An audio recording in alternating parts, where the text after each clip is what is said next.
Hola, soy María González, madre de dos niños, uno de ellos sordo y portavoz de la plataforma Volem Sydney Escolta. Quería daros cuatro datos muy significativos para que veáis cómo es de grave la situación del alumnado sordo catalán.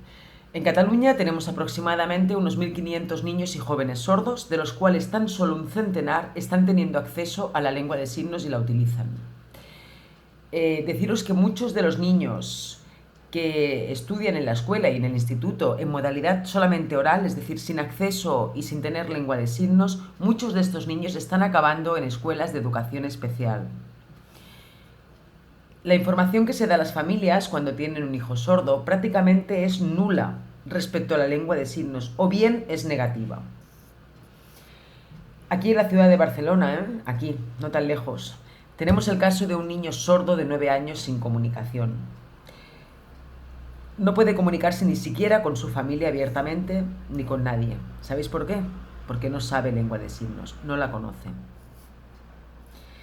En la educación postobligatoria, los alumnos sordos, cuando estudian ciclos formativos, bachilleratos, lo que ellos quieran en la postobligatoria, nunca tienen horario completo, horario lectivo completo con intérprete de lengua de signos.